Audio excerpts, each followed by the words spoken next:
എല്ലാവർക്കും നമസ്കാരം. എൻ്റെ പേര് വിനോദ് രാജ്. നമ്മൾ ഡിസ്കസ് ചെയ്യുന്നത് ഇപ്പോൾ എല്ലാം നമ്മുടെ ചുറ്റുമുള്ള രാജ്യങ്ങളിലൊക്കെ ഓരോ വയലൻസും ഇല്ലെങ്കിൽ അവിടുത്തെ റൈറ്റ്സുകളും പ്രൊട്ടക്ഷനും യുദ്ധം ഒക്കെ നടന്നുകൊണ്ടിരിക്കുന്നത്. ഇപ്പോൾ ഇസ്രായേലുണ്ടായിരുന്നു, യുക്രൈൻ, റഷ്യ ഉണ്ടായിരുന്നു, അതേമാതിരി ഇപ്പോൾ പാകിസ്ഥാൻ പിന്നെ ഓൾറെഡി എപ്പോഴും യുദ്ധങ്ങളും ഫൈറ്റും അങ്ങനെ പ്രൊട്ടസ്റ്റും കാര്യങ്ങളും ആർമി ടേക്ക് ഓവർ ചെയ്യുക, പിന്നെ മന്ത്രിസഭ വരിക, അങ്ങനെ കുറേ കാര്യങ്ങളായിരുന്നു.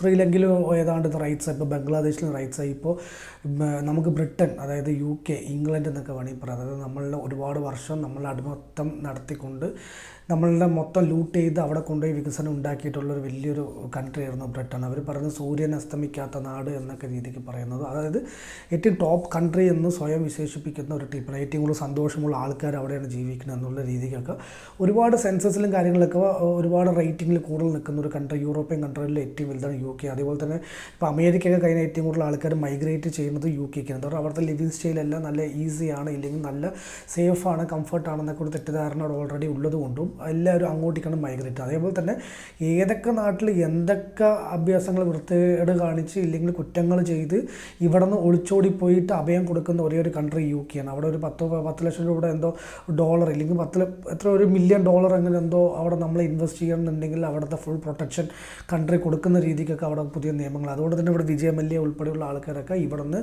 രക്ഷപ്പെട്ട് അവിടെ പോയിട്ട് അഭയം തേടിക്കൊണ്ടിരിക്കുന്നുള്ളത് സത്യാവസ്ഥ. അപ്പോൾ നമ്മൾ പറഞ്ഞു വരുന്നത് വെച്ചാൽ ഇപ്പോൾ അവിടെ വലിയൊരു റൈറ്റ്സ് നടന്നുകൊണ്ടിരിക്കുന്നത്. അതിൻ്റെ ബേസ് കാരണം എന്ന് പറയുന്നതൊക്കെ 2006-2005 കാലഘട്ടങ്ങളിൽ തൊട്ട്, അതായത് മൈഗ്രേഷൻ കൂടുതൽ വരുന്നു, റെഫ്യൂജീസ് കൂടുതൽ, അതായത് അഭയാർത്ഥികൾ കൂടുതൽ നമ്മുടെ കൺട്രിയിലേക്ക് വരുന്നു. അവർക്കൊക്കെ നിങ്ങൾ സിറ്റിസൺഷിപ്പ് കൊടുത്ത് അവർക്ക് അവിടെ ഒരു UK-ലേക്കുള്ളൊരു മോഡൽ എന്തെന്ന് വെച്ച് പറഞ്ഞാൽ നിങ്ങൾക്ക് അവിടെ റെസിഡൻസ് ആയി എന്ന് പറഞ്ഞാൽ ജോലി ഇല്ലെങ്കിൽ അവർക്ക് അത് 3000 പൗണ്ട് എന്തോ വെച്ചിട്ട് മന്ത്ലി നമ്മളിവിടെ റേഷൻ കൊടുക്കുന്ന പോലെ നമ്മൾ അവിടെ കൊടുത്തുകൊണ്ട്, അപ്പോൾ ജോലി ഇല്ലെങ്കിലും അവിടെ സർവൈവ് ചെയ്യാൻ ഈ റെഫ്യൂജീസും ഇല്ലെങ്കിൽ മൈഗ്രേറ്റഡ് ആയിട്ട് വന്ന ആൾക്കാർക്കൊക്കെ അവിടുത്തെ സിറ്റിസനെ പോലെ തന്നെ അത് കഴിയാൻ പറ്റും. പിന്നെ അതേപോലെ തന്നെ എഡ്യൂക്കേഷൻ അവിടെ ഫ്രീ ആണ്, ഹെൽത്ത് ഫുള്ള് ഫ്രീ ആണ്, മെഡിക്കൽ ഒക്കെ ഫ്രീ ആയതുകൊണ്ട് ഒരുപാട് ആൾക്കാർ അങ്ങോട്ട് മൈഗ്രേറ്റ് ചെയ്യുന്നു. അതുകൊണ്ട് സ്വദേശിവൽക്കരണം അവിടെ ഉണ്ടാവുന്നില്ല. അവിടെയുള്ള സിറ്റിസൺ ഓൾറെഡി ഉള്ള ബ്രിട്ടീഷ് പൗരന്മാർക്ക് പഴയ പോലെ ഒരു ഓപ്പർച്യൂണിറ്റീസ് കിട്ടുന്നില്ല, ജോബ് കിട്ടുന്നില്ല, അങ്ങനത്തെ ഒരുപാട് നിഷേധങ്ങൾ കൂടുന്നു എന്ന് പറഞ്ഞതിനെ തുടർന്ന് അന്ന് തൊട്ടിട്ടേ അവിടെ ഒരു ഫൈറ്റ് സ്റ്റാർട്ട് ചെയ്തിട്ടുണ്ടായിരുന്നു. നമ്മൾ ഫ്രീഡം ഫൈറ്റ് ചെയ്ത പോലെ ബ്രിട്ടൻ ഇപ്പോൾ ഫ്രീഡം ഫൈറ്റ് ചെയ്തുകൊണ്ടിരിക്കുന്നത്. അതായത്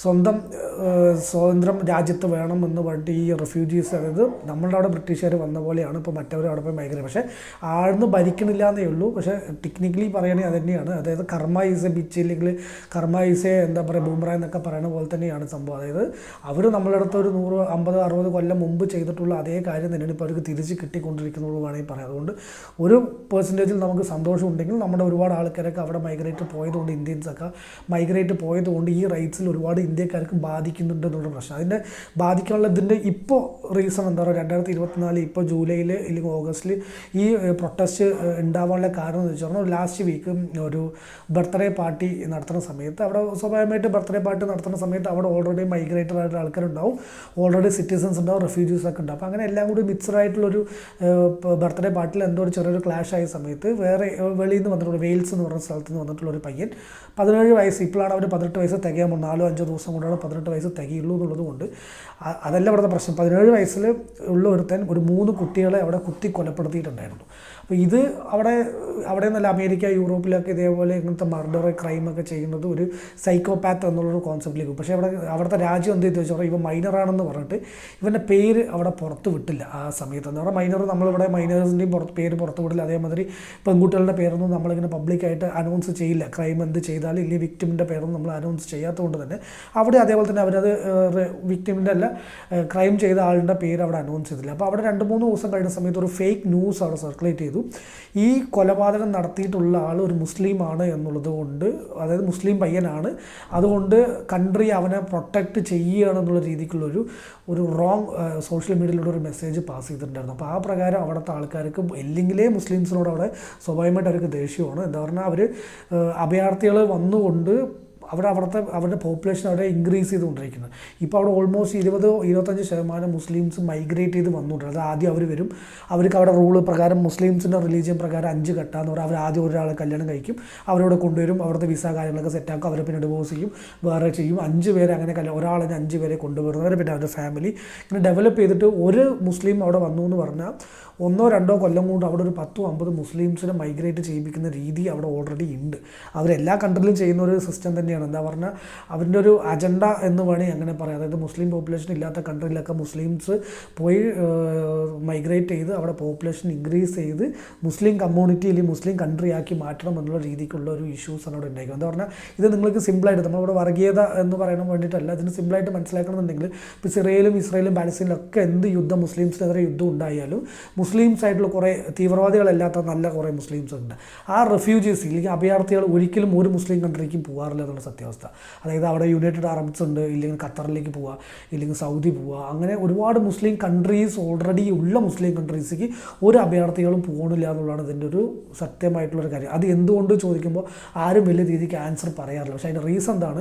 മുസ്ലിംസ് ഇല്ലാത്ത അവിടെ മുസ്ലിം പോപ്പുലേഷൻ കൂട്ടുക എന്നുള്ളത് അതിനൊരു ഹിഡൻ അജണ്ടയാണ് എന്ന് ഉള്ളത് നമുക്ക് എല്ലാവർക്കും അറിയണ കാര്യം. പക്ഷേ അതും ആരും ഓപ്പണായിട്ട് പറയില്ല എന്നുള്ളതാണ് ഇതിൻ്റെ ഒരു സത്യാവസ്ഥ. അപ്പോൾ ഇത് എല്ലാവരും ടാർഗറ്റ് ചെയ്ത് പറയുന്ന ഒരു കാര്യമൊന്നുമല്ല. എന്നാലും മുസ്ലിംസിന് അവിടെ അങ്ങനെ ഒരു പ്രശ്നം ഉള്ളതുകൊണ്ട് അവിടുത്തെ സിറ്റിസൺസ് എന്ത് ചെയ്തെന്ന് വെച്ച് പറഞ്ഞാൽ മുസ്ലിം ആണെന്ന് പറഞ്ഞപ്പോൾ അവിടുത്തെ ഉള്ള ആൾക്കാർക്കൊക്കെ ഭയങ്കരമായിട്ട് പ്രൊട്ടസ്റ്റ് അയച്ചു വിടാൻ തുടങ്ങി. പക്ഷേ അവിടുത്തെ ഗവൺമെൻറ് ഇതിൽ എന്തോ ഒരു ഇഷ്യൂ വെച്ച് പറഞ്ഞാൽ പാകിസ്ഥാനിൽ വന്ന ആൾക്കാരായാലും ചൈനയിൽ നിന്ന് വന്ന ആൾക്കാരായാലും ഇന്ത്യ, ബംഗ്ലാദേശ് എവിടെ നിന്ന് വന്നാലും ഇവരിനെയൊക്കെ നമ്മൾ ഏഷ്യൻസ് എന്ന് പറഞ്ഞിട്ടാണ് അവർ അഭിസംബോധന ചെയ്യുക. അല്ലാതെ ഇന്ന കൺട്രി എന്ന് പറഞ്ഞിട്ട് സ്പെഷ്യലൈസ് ചെയ്ത് അവർ പറഞ്ഞില്ല. അല്ലെങ്കിൽ പാകിസ്ഥാനിൽ നിന്ന് വന്ന ഒരുത്തരാണ് ചെയ്തതെന്ന് പറഞ്ഞില്ല, ഏഷ്യൻസ് അങ്ങനെ ചെയ്തു എന്നേ പറഞ്ഞില്ല. അപ്പോൾ ഇവൻ ഒരുത്തൻ ചെയ്ത ഒരു തെറ്റ് കാരണം ഇപ്പോൾ അവിടുത്തെ ഇന്ത്യ ഉൾപ്പെടെയുള്ള എല്ലാ ആൾക്കാർക്കും അതൊരു ബുദ്ധിമുട്ടായി മാറിക്കൊണ്ടിരിക്കുന്ന ഒരു സത്യാവസ്ഥ. അതായത് അത്രയും അവർക്ക് ബുദ്ധിമുട്ടായിട്ട് വന്നുകൊണ്ടിരിക്കുന്നു വേണമെങ്കിൽ പറയാം. അതായത് ഇവർ ടാർഗറ്റഡ് ആരാണോ എന്നുള്ളത് ഇപ്പോൾ ആർക്കുമല്ലോ, മൊത്തം ഏഷ്യൻ എന്നായപ്പോൾ വഴിയിൽ കാണുന്ന വെള്ള നിറക്കാരല്ലാത്ത എല്ലാവരും അവർ അറ്റാക്ക് ചെയ്യുന്ന രീതിക്കായി. 500 ആൾക്കാർ പ്രകാരം ഇപ്പോൾ അറസ്റ്റ് ചെയ്തിട്ടുണ്ട്. പിന്നെയും എത്രയോ പേരൊക്കെ സീരിയസ് ആയിട്ടുള്ള ഇഞ്ചുറീസ് കാര്യങ്ങളൊക്കെ ഉണ്ട്. അതിന് അവസാനം ഇപ്പോൾ ഗവൺമെൻറ് അനൗൺസ് ചെയ്തു ഇത് മുസ്ലിം അല്ല ആ പയ്യൻ, ഇത് വേറൊരു വെയിൽസ് എന്ന് പറയുന്ന സ്ഥലത്തുള്ളൊരു പയ്യനാണ് എന്ന് പറഞ്ഞിട്ട് അത് അവരവിടെ ക്ലോസ് ചെയ്തു. പക്ഷേ ഇതിൽ വേറൊരു ട്വിസ്റ്റ് എന്താണെന്ന് വെച്ച് പറഞ്ഞാൽ ഈ വെയിൽസിൽ വന്ന പയ്യൻ്റെ കൺട്രിയിൽ അവൻ്റെ അച്ഛൻ ഇതേമാതിരി കുറേ ആൾക്കാരെയൊക്കെ കൊലപ്പെടുത്തി അവിടെ നിന്ന് രക്ഷപ്പെട്ട് വന്നിട്ടുള്ള ഒരു ക്രൈമും കൂടി ആയതുകൊണ്ട് ഇത് ഇപ്പോഴും കെട്ടടങ്ങിയിട്ടില്ല. മുസ്ലിം ആണെന്ന് അനൗൺസ് ചെയ്താൽ ശരിക്കും നിൽക്കേണ്ട ഒരു റൈറ്റ്സ് ആയിരുന്നു, അല്ലെങ്കിൽ പ്രൊട്ടസ്റ്റ് ആയിരുന്നു. പക്ഷേ പിന്നെയും നിൽക്കാതായിരുന്നു ഇതിൻ്റെ ബേസ്. അപ്പോൾ അവിടുത്തെ സിറ്റിസൺസ് എന്താ പറയുന്നത് വെച്ചാൽ നിങ്ങൾ ഒരുപാട് ആൾക്കാർക്ക് ഫ്രീ ആനുകൂല്യങ്ങളും ഹെൽത്തും മെഡിക്കലും എല്ലാം കൊടുക്കുന്നതുകൊണ്ട് അവരൊക്കെ ഇവിടെ വന്നിട്ട് മൈഗ്രേറ്റ് ചെയ്ത് സിറ്റിസൺസായി പോകുന്ന സമയത്ത് ഞങ്ങൾക്ക് അതിൻ്റെ വില കിട്ടുന്നില്ല. പല ക്രിമിനൽസും ഇവിടെ വന്നിട്ടാണ് അഭയം എടുക്കുന്നത്. ഇപ്പോൾ ഖാലിസ്ഥാൻ്റെ ഒക്കെ തീവ്രവാദികളൊക്കെ ഏറ്റവും കൂടുതൽ UK രക്ഷപ്പെട്ട് സേവ് ചെയ്ത് അവിടെ ഇരിക്കണമെന്ന് എല്ലാവർക്കും അറിയണ കാര്യമാണ്. അതേപോലെ തന്നെ UK ഖാലിസ്ഥാൻ ഉള്ള ആൾക്കാർ അവിടുത്തെ മന്ത്രിസഭയിൽ വരെ ആഡ് ചെയ്ത് അവരുടെ വോട്ടിന് വേണ്ടിയിട്ട് അവിടുത്തെ ഗവൺമെൻറ് ബെഗ് ചെയ്യുന്ന ഒരു അവസ്ഥയൊക്കെ ഉണ്ട്. അപ്പോൾ അതായത് മൈനോറിറ്റി ആയിട്ടുണ്ടായിരുന്ന ആൾക്കാർ ഇപ്പോൾ അവിടെ അതായത് അവർക്ക് ബാർഗെയിൻ ചെയ്യേണ്ട ലെവലിലേക്കൊക്കെ ഖാലിസ്ഥാൻ എന്ന് പറഞ്ഞ ടീം എത്തി. അതേപോലെ തന്നെ എല്ലാ അവിടുത്തെ കമ്മ്യൂണിറ്റികളും മൈഗ്രേറ്റഡ് പീപ്പിൾസ് ഇങ്ങനെ കൂടി വരുമ്പോൾ സ്വന്തമായിട്ട് ആ രാജ്യത്ത് ജനിച്ച് വളർന്നിട്ടുള്ള ആൾക്കാർക്ക് സ്വാഭാവികമായിട്ട് ഇഷ്ടപ്പെടില്ല എന്നുള്ളതാണ് ഇതിൻ്റെ മെയിൻ റീസൺ എന്ന് വേണമെങ്കിൽ പറയാം. അപ്പോൾ ഇതാണ് ബ്രിട്ടനിൽ അല്ലെങ്കിൽ ഈ UK നടന്നു വരുന്ന ഒരു പ്രൊട്ടസ്റ്റിൻ്റെ ബേസിക് റീസൺ. അത് ഏതൊക്കെ രീതിക്ക് പോകുന്നുള്ളത് നമുക്ക് ഇപ്പോഴും കാര്യമായിട്ടൊന്നും അറിയില്ല. എന്താ പറയുക, ഇപ്പോൾ അവിടുത്തെ പ്രൈം മിനിസ്റ്റർ തന്നെ നമ്മുടെ ഇന്ത്യൻ വംശജനായിട്ടുള്ള മൈഗ്രേറ്റഡ് ആയിട്ടുള്ള ഒരു സിറ്റിസനാണ് എന്നുള്ളതും കൂടി ആകുമ്പോൾ ഒരുപാട് ഓപ്പോസിറ്റ് പാർട്ടികളൊക്കെ അതിനെതിരെ ഉണ്ട്. എന്തായാലും കർമ്മ എന്നുള്ളത് സത്യം തന്നെ ആയതുകൊണ്ട് അവർക്കും തിരിച്ച് കിട്ടുന്നു എന്ന് വേണമെങ്കിൽ പറയാം. ബ്രിട്ടൻ 2024 അവരുടെ സിറ്റിസൺ ഫ്രീഡത്തിന് വേണ്ടി ഫൈറ്റ് ചെയ്യണം എന്നൊക്കെ വേണമെങ്കിൽ നമുക്ക് സിമ്പിളായിട്ട് പറയാം. അപ്പോൾ ബ്രിട്ടനിൽ എന്ത് നടക്കുന്നു എന്നറിയാത്തവർ ഉണ്ടെങ്കിൽ അവർക്കൊക്കെ ഈ വീഡിയോ ഷെയർ ചെയ്ത് കൊടുക്കുന്നു മാത്രം. നമ്മളോട് വീട്ടിൽ നിർത്തുന്നു. നന്ദി, നമസ്കാരം.